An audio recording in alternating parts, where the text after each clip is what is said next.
हर हर महादेव। आज हम सुनेंगे बहुत ही पावन कथा, मंगलवार व्रत कथा। जो मनुष्य मंगलवार व्रत कथा को पढ़ता या सुनता है और नियम से व्रत रखता है, उसे हनुमान जी की कृपा से सब कष्ट दूर होकर सर्व सुख प्राप्त होता है और हनुमान जी की दया के पात्र बनते हैं। एक समय की बात है, एक ब्राह्मण दंपत्ति की कोई संतान नहीं थी, जिस कारण वह बेहद दुखी थे।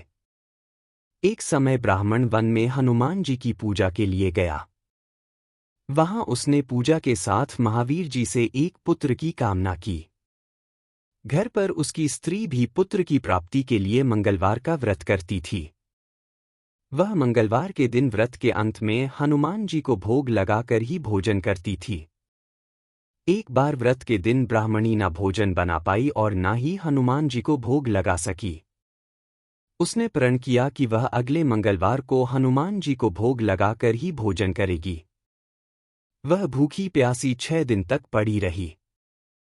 मंगलवार के दिन वह बेहोश हो गई। हनुमान जी उसकी निष्ठा और लगन को देखकर प्रसन्न हुए। उन्होंने आशीर्वाद स्वरूप ब्राह्मणी को एक पुत्र दिया और कहा कि यह तुम्हारी बहुत सेवा करेगा। बालक को पाकर ब्राह्मणी अति प्रसन्न हुई। उसने बालक का नाम मंगल रखा।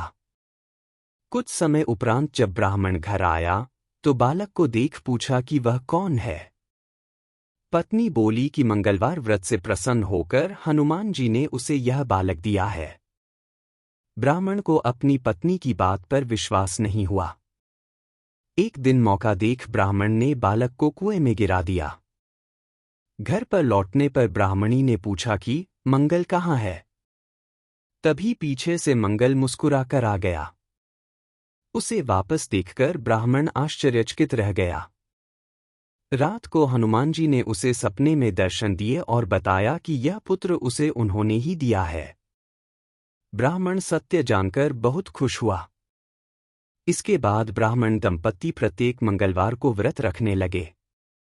जो मनुष्य मंगलवार व्रत कथा को पढ़ता या सुनता है और नियम से व्रत रखता है, उसे हनुमान जी की कृपा से सब कष्ट दूर होकर सर्व सुख प्राप्त होता है और हनुमान जी की दया के पात्र बनते हैं।